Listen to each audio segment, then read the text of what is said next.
Sorry. You tell him that I'll have his money when I'm damn well ready. Yeah, let him in. Get in there. You will deal with Ed Atlas harshly. Fight forever, Guardian! I think he broke it. Look what you made me do!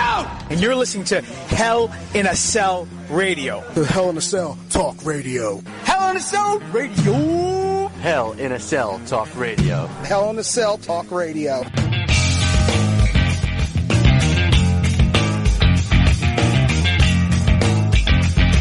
Five years, son. 5 years. OnPoint Wrestling still going around. Still going strong. Still chugging through. And with a new partnership? I don't know. I'm going to find out because on the line right now, old friend of mine and still one of my buddies in wrestling, Loudy. Loudy, welcome to the show. You know what? I say this every time I come on here, but I will say it again. It is my favorite podcast to come on. Yeah. Always will love me some Hell in the Cell. Well, so thank you. If you very happy to be back. Do a work shoot, you know it's one of the best sounding ones. Listen. You said it. I'll just nod my head as I'm on the phone. Yeah. You stay political, I'll take the heat. Well, brother, here we are, man. Exactly. 5 years. You know, there's a lot of people who said wouldn't last 1, wouldn't last 2, but here we are 5 years. Has it sunk in yet? How do you feel? How does it feel? You guys are there, still promoting shows, still putting butts in the seats. I mean, it's just a reflection of the company in itself. I mean, currently I have the sweatshirt on. It's an OnPoint hoodie. If you had told me 5 years ago you're going to be standing, you're going to be on Hell in a Cell talking about a 5-year anniversary wearing an OnPoint hoodie, I would have told you to calm down. I mean, you know what I mean? Because you never want to get too ahead of yourself. But, I mean, the truth is we are here. It's 2018, January, the second week, I guess it's going to be this year. And it's the 5-year anniversary. I mean, a lot's changed. A lot is, the balance of the company has changed and the view of the fans. But whatever, the tagline's the same and the 3 letters are the same. And I personally am just excited that next week the show's going to happen. It's going to be the 5th year, and the struggle has been real. There's no sugarcoating that this hasn't been the perfect 5 years. I mean, no company's going to be the best, at every show. And we've taken our lumps, and the lumps have been recent. Yeah. Some years we made out very well, but I mean, I'm just excited that we have an opportunity next week to give the OnPoint Nation their 5-year anniversary, and it's a testament to the locker room. I just love that the dog is also that excited. Well, you know what? This dog, he is definitely a very, very excited dog. He's a new addition to the household. He made his debut actually at Masters of the Mat. Yes. He's all over that DVD in the background barking at the action. And apparently he's just as avid on podcasts as well. Well, now he's walking away, which is cool, but he's very into the wrestling. So. That's literally how my podcast career is. Hey, never mind. So the big question is, because it was breaking the last couple, has it been 2 months yet? The last month and a half is that you're now working at the GCW Compound. How did that come about? And does it refresh the brand a bit? It works 2 ways. One, it's very, very clear that it has to be stated that it's not that this is a new building and we're never going back to the OTW building. I think that's something that people are confused about. Yeah. This was just an opportunity to expand to another area. Seems that other people can do that and no one raises a question, but when I do it, it's questioned. But suddenly it's just like I'm leaving, but other companies run multiple places and no one even raises an eyebrow. Weird. But no, this was an opportunity of a new building that just opened, and the owners there, seemingly, I'm not gonna lie, they have the pulse of wrestling right now. So, hey, we have a brand new building. Would you like to be the first company that runs in it? No, That's pretty cool. Sure. So I said, you know what? Why not? I went there. I looked at the building. They have heat. That's kind of an important thing in the winter. So yes. I said, sure, let's do this. And I mean, it's an opportunity just to expand to another area of fans, because they're in a sense helping market this through their social media as well, being in their building. So that gives an audience that maybe perhaps has not heard of the company an opportunity to hear about it, look into it, and then see what we've done, and not only what we've done, but what we're presenting on the 13th. And then they say, hey, let's go check this out. This building is affiliated with GCW, and then, wow, they've done great. So let's give this OnPoint company an opportunity. And that's all, doesn't end anything. It doesn't put a halt on going back to a building in which we have a historic value in. It's just a opportunity to run maybe perhaps two areas. You know what I mean? That's the ultimate goal. I do want to shout out Chris Behringer. He's my boy. He's a good guy. OPW Chris is a good guy. You got a good team over there. I will say that Chris Behringer is the rock of OnPoint right now. Many people don't know right now I'm currently working 2 jobs, not just one now. Oh. I actually work 80 hours a week now, working both an 8-hour day shift and an 8-hour overnight shift. And in lieu of that, Chris has stepped up tremendously, and there would not be an OnPoint Wrestling right now if it wasn't for Chris Behringer. So big shout out to him right now. He is my ace. He is the backbone right now of the social media attack, and he's a guy that he genuinely loves the company, and that is someone you want on your team, and I'm very appreciative of all Chris's efforts. He's a good guy. He is a good guy. He's genuinely a good guy. He's quite funny, too. Yes. At times, yes. Now, here we go. Speaking of the Compound, January 13th, the Enter the Compound show. Your debut, as we just said, on January 13th. Mm-hmm. And we have a hell of a card so far. Not all announced, but the first thing I want to bring up, it just got announced today, I believe. Marc Angel is going to have a State of the Union. Do you have any insight on what's going on? Because we know personally and professionally, Marc Angel, he's conflicted at times. You look at him, you don't think he's got a fighting chance, but he'll kick your ass if you give him half a chance. Do you know anything of what's going on? I do. It's kind of, no bones about it. Like, my fiance and Marc's fiance are friends. So obviously you do your cordial happy holidays. You call someone, generally invited them. I know, I don't like them either. Yeah, I invited him over, and he didn't want to come over and whatever. And then you call him up and you ask him how he's doing. And he kind of, one way or another, just told me he wasn't happy. He wasn't happy with the state of his role.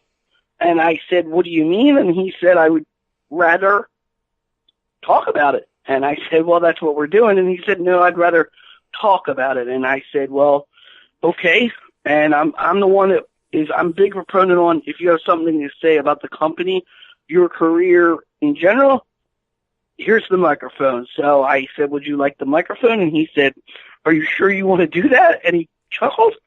And I said, Marc, you have the microphone, State of the Union. Go out there and say whatever you want.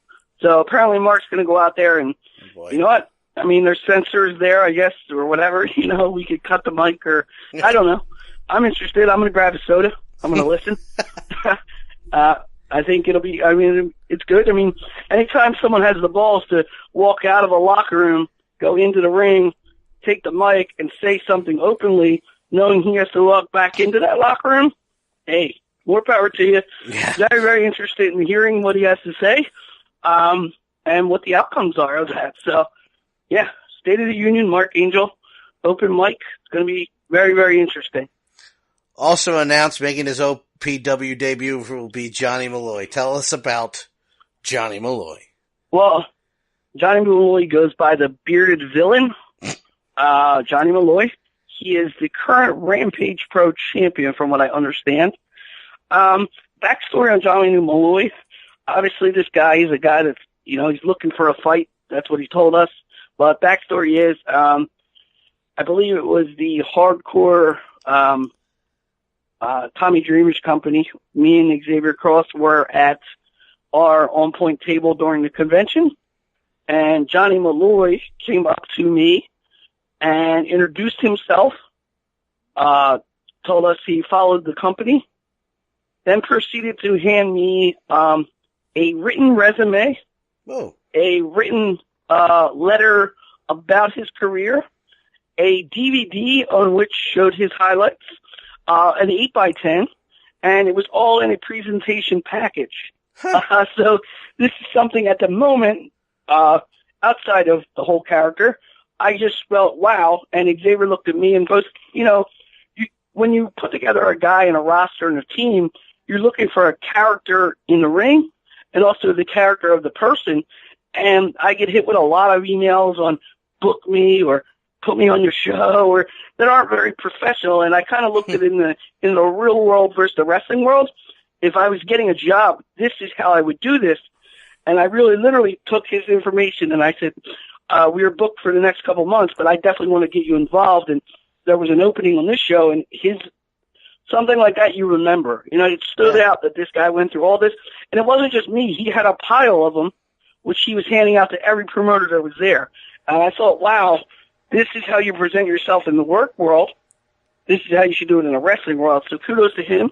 But now character-wise, you obviously watched the DVD that he gave you, and here's a guy that it's a grit, and it's a guy that hasn't been seen in this area, and that's something that I'm really, really striving to find, because to differentiate yourself from the overmasses of companies, you need to bring in fresh faces, and Johnny Malloy is the type of guy that's going to, through the curtain, he has that, he should have like a chicken bone and gnarling down, and he's got I will say his beard game is strong. It's a really good beard. Yeah. It's very lengthy beard, almost to his knees. And he just wants to fight, and that's exactly what he asked for. I want to fight. So we're going to give him a fight that he's asked for.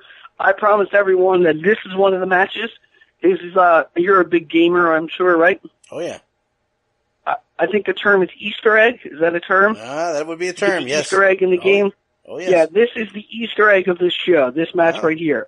Good reference. Because we do have someone ready for him, and it's going to be a debut, and it's going to be someone where the crowd, it's such a bonus for them. They're going to be like, whoa, Loudy did it again. He did it again. And I always tell people, when I tell you that there's going to be an Easter egg, it's going to be good. I don't pull fake Easter eggs. Last time I told someone there was going to be an Easter egg, I believe G. Raver wrestled not only Nick Gage, but Danny Havoc, and it was the last time that Havoc and Gage would ever wrestle. So Jesus. I kind of go all in on these Easter eggs. I like them because I'm a big proponent on when I went to ECW. No one was announced. You just knew the person was going to be there. Right. And when that person came out, you knew the Sandman was going to be there.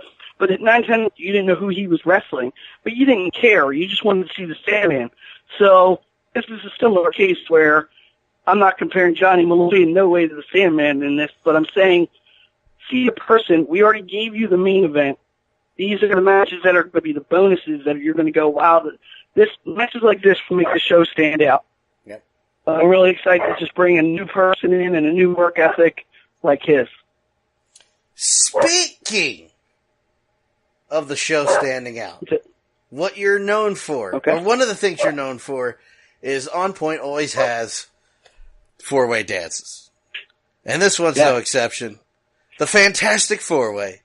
Xavier Cross, Alex Payne, Unbreakable Andy, versus Jason Furious, the debuting Jason Furious. Adding a new name to the mix, keeping the four-way fresh, starting the new year, Loudy. Yeah, see, the Fantastic Four-Way 1,000% is our staple. That's, one of the matches that we pride ourselves on. We actually have the finals of the Fantastic Four-Way Unlimited title, which will be at the Survival of the Sickest. But you know what? It wouldn't be an OnPoint show in the 5-year anniversary without having one. Right. So we kind of looked at the roster and we looked at guys that are really striving right now. And, start with Alex Payne. Alex Payne throughout the whole year had a really, really long feud with Pelle Prima, and it ended, and then they both went their separate ways. They literally, it's over, and unfortunately Alex got sick and couldn't be at Masters of the Met, which is really, really unfortunate. I look forward to seeing new Alex Payne, but here's a perfect opportunity for Alex to come to the 5-year anniversary and be in the ring with 4 guys and showcase his skills. Then you have Xavier Cross, who at Masters of the Met went out and he wrestled Unbreakable Andy without my services. Yeah. He went out there on his own, and it's kind of, an opportunity it was a chance to showcase Xavier Cross, the wrestler, and that is something that we have spoken about, and him and Andy went toe-to-toe, and he went, he lost to Andy, but at the end, you've seen the fans all stand up when he was walking away because they gave him the respectful that he deserved, that respectful good job, and I'm excited to see him in the swore way go out there and give it his all. And then you have Unbreakable Andy. Fresh off the heels of winning Masters of the Mat, it was really, really a defining moment for him. Andy is one of the guys that I can't speak.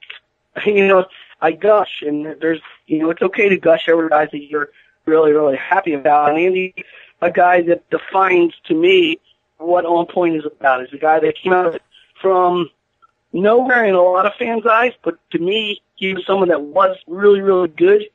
But because of personal reasons with his family, couldn't wrestle that much, stayed local, and then I gave him a platform to find himself again, and he took that ball and he managed to do some things with Deppen and just himself, and finally winning Masters of the Mat after going to the finals the year before, debuting the year before that. I mean, that's all perfect storybook stuff, and he stood there proud, and I know at the end Chambers turned on him.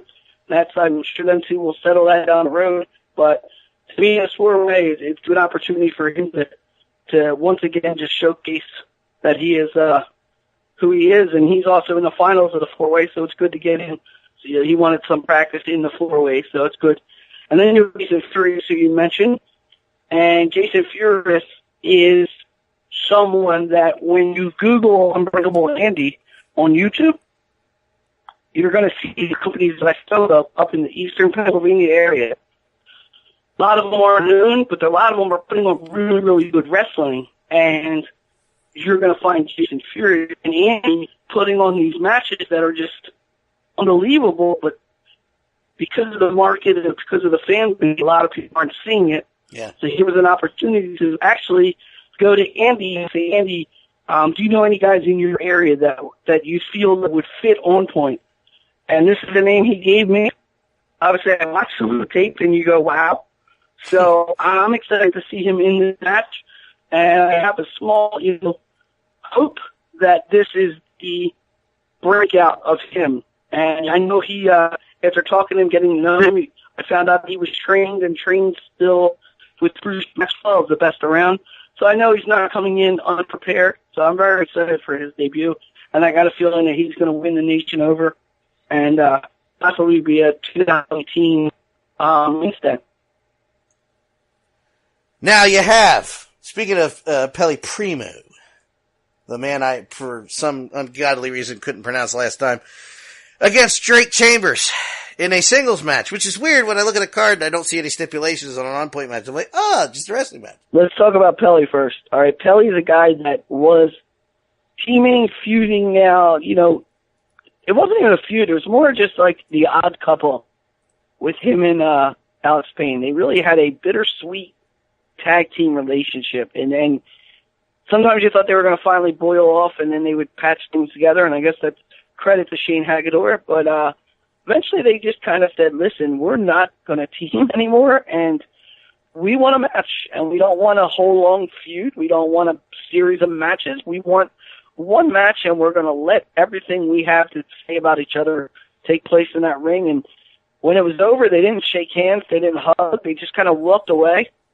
And Shane went with Alex, and they wished each other the best. And now Pelle's a man on his own, and he truly defined OnPoint Wrestling last weekend challenging Drew Blood at the Compound's Chapter 1 show. We had the OnPoint title match. It was him and Blood, and they really, really, really went at it. And although Drew won, Pelle, I think the fans realized that Pelle Prima was someone special. He showcased well in Masters of the Mat, 2 rounds. And he, although he lost, he still stood out when he I don't know, it's hard to say. It's just, Pelle's a guy that, in my opinion, because I've known him so long, I really feel that he is the true underdog story. Right. He had such a great beginning and then kind of walked away, and now is again, ready to define himself in OnPoint. And I really, really, really like this match on paper because I got a chance to see this earlier in the year in a tag match when it was Payne and Pelle. Right. Yeah. Facing off against Chambers and Andy.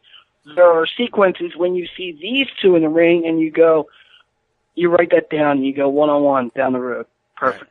Right. And now you have Drake Chambers, who obviously going into 2018, Drake is the biggest question mark in OnPoint right now because here you had this humble young kid that was, teaming with Andy and winning the fans over with his heart. And I remember when it was Andy and a couple of months ago, Colin West had attempted to lure Drake in the ring and Colin Drake slapped him and told him, no, leave me alone, I don't need you. And Colin kind of went away a little bit, and then to see at the end them two go out and each of them went so far in Masters of the Mat, and then at the end, they did the great embrace, and you're like, wow, these are two kids that care about each other, and they know how important that trophy was, but they're happy for each other. And then, boom, the clothesline. Yeah. And I thought I saw Paul Windorf for a second, and I was like, no, boom, he hit him, and then that wasn't it. Then Colin West came out, and I said, woo. So it's clear that something's been brewing in Drake, and I guess maybe the overall loss just that was the moment. So now you have in 2018, in essence, they're on both sides of the tracks now. The other sides, Pelle on the quote unquote new path, and then you have Drake going with Colin. So it's interesting to see the crowd reaction to both these guys and just how they go about 2018. And obviously, they're not in matches, but they're on the same card. So will Andy seek, any receipt, or will Drake seek any further, statements with Andy? That's always something to keep an eye on.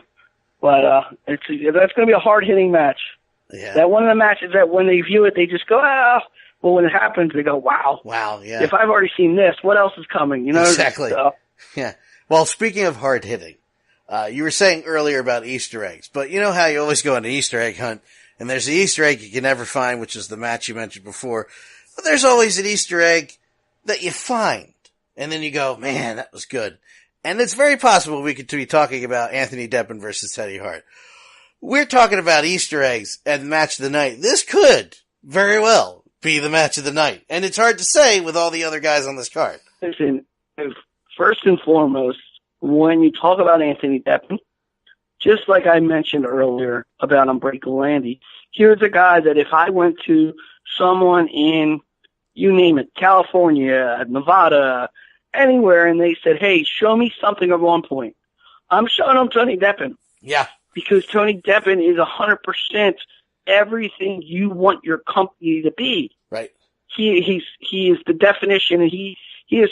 I was so proud of him as our champion, and I know he lost at Masters of the Mat to Drew Blood, and it was bittersweet. But he had a hell of a year as our champion. And I was proud for him to be our champion, and he is a guy that defines the company going into 2008.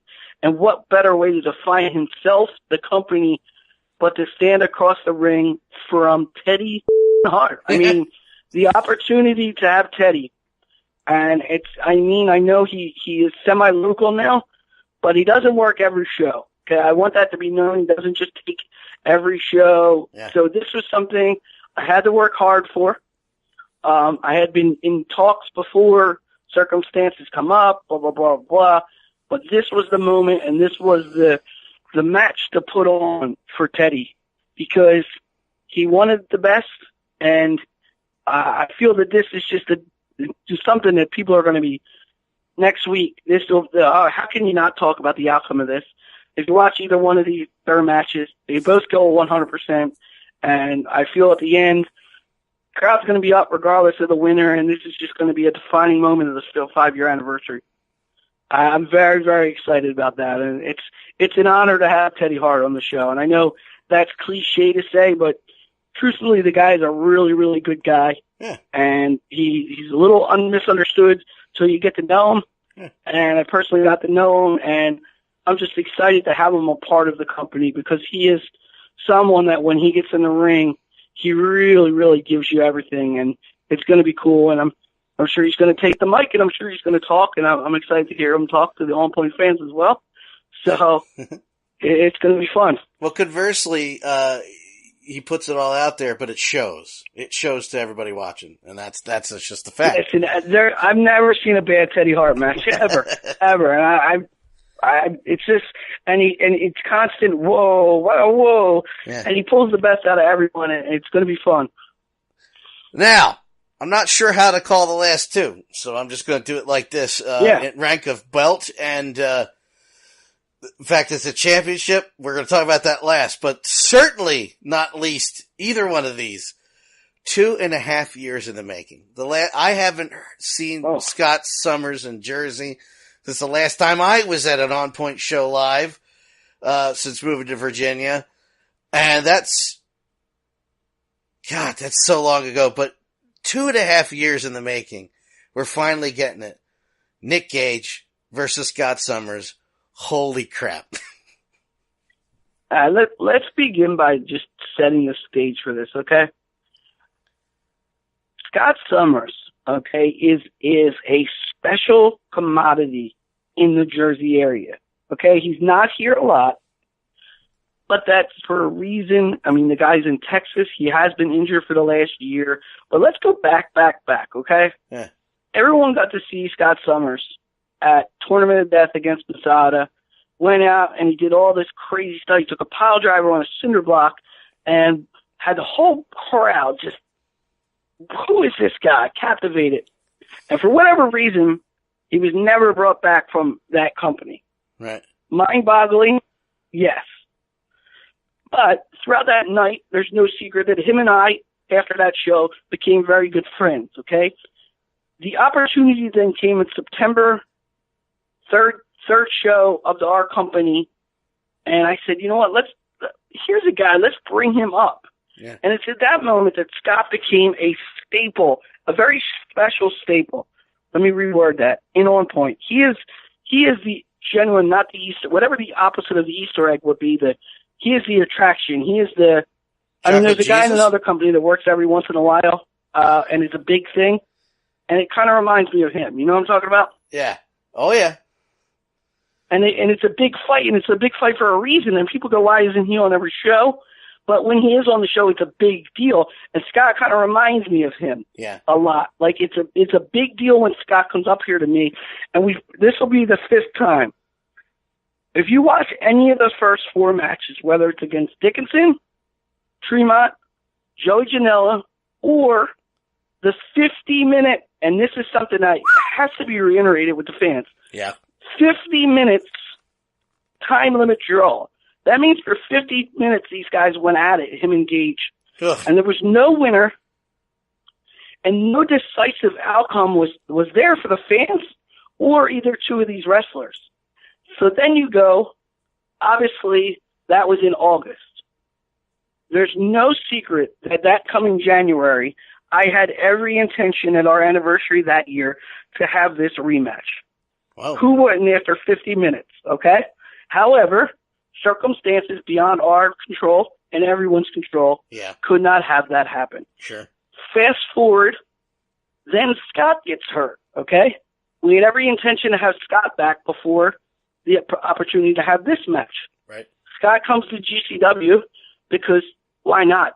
It's Scott Summers, and some other company was smart enough to bring Scott Summers up to the Northeast, and that is a brilliant move. And him and Joker go out, and they have one of the best death matches that I've seen because it was so technically based and well, and it was just a fluke leg injury, and Scott hasn't wrestled for a year and a half. Obviously now Nick is back on the scene, killing it, and the opportunity now, when are you going to do it? And I think a lot of people are watching me. When is he going to do it? Yeah. When is he going to do it? Is he going to do it? Can he do it? Is Scott healthy? I reached out to both, and let me say this. This isn't something where they're like, oh, you know what I mean? It's just another match. If you have to keep both of them in the back of their minds of both these guys, 50 minutes, no outcome is something that weighs on you because neither one of them know who is the better man.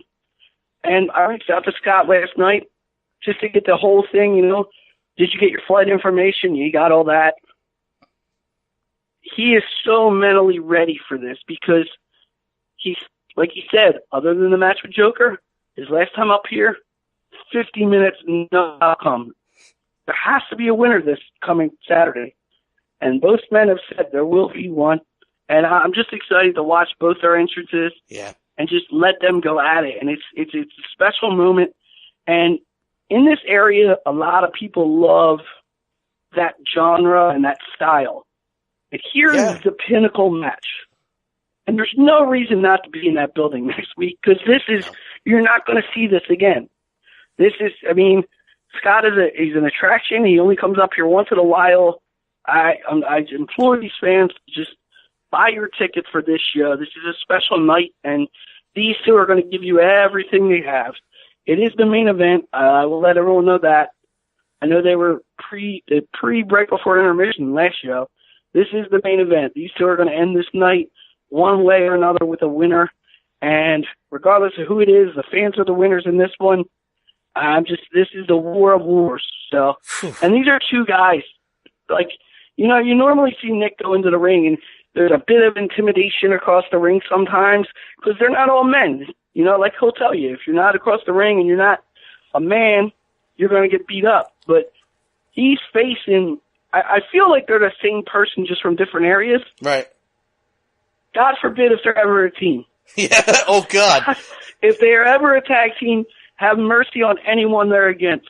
But this is the war that the fans want, and these are the big key matches. These are the ones that they're the pay-per-view style indie matches. So this is the big one. So I'm excited for this, and you know, and then we still have one more match that we're going to talk about. So yeah, well, fine, but let's. You know what? Forget it. No, I'm kidding. You know, before we go into the last match, I will say this. Another thing is, and you know, you're peeling the onion here talking about stuff like this, but I have no problem doing it. We are a small-based company with not a huge budget, so Scott also is a flight, and that is something that you calculate. You're very strategic when you can do opportunities like this, and we're not rolling in the dough here in this company, and you know, Scott's a flight, and that's a financial risk that we're taking.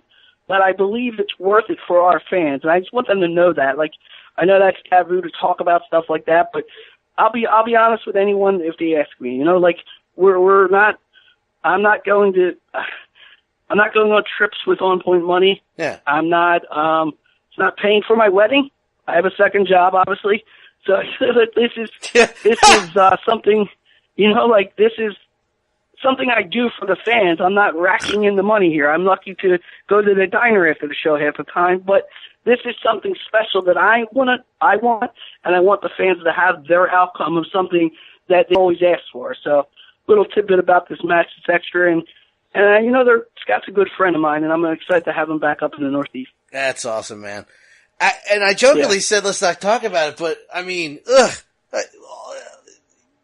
but not least, what else can you say? Yes. The OPW Championship. Kyle the Beast. Challenging the one and only Drew Blood. Sell the sizzle like you have it already. Well, let's walk through Kyle the Beast. Here's a guy. I mean, KTB as he often barks out. Kyle the Beast I've actually been against with Xavier. Here's a guy that you just don't see you see his physical presence as he's in very good shape, but he's also come from a long way of being not in shape, and that's a testament to him throughout his career. But he's a very, very, very physical guy. I watched him, I believe it was against Alex Payne, where he did almost like a vertical suplex, but Alex Payne was on the outside of the ring, and he brought him from the ground all the way over, and I just went, Jesus God, that's pure power. And every time he goes in the ring, he dominates his opponents, and he punishes them, and he even calls them puny humans. And it's something that's funny, because he called Cross a puny human, and I didn't really know how to define that. I was like, no, he's not. And Cross was like, well, let's be honest. But Cross fought him hard, and I mean, obviously he got run through, and he's recovered. But Kyle the Beast is someone that's been chomping, making his way, and he's earned this title shot. This is an opportunity for him, and Kyle's the type of person that if he gets the belt, he's going to run with it. He was GCW champion for 7 or 8 months. He did them proud, and he's a guy that regardless of the company that he goes in, he gives the fans everything he has, and he is his name. He is a beast, and Drew Blood is in for a challenge. I mean, but now I'm going to take the platform to talk about Drew Blood, and this is something, 5 years is the show.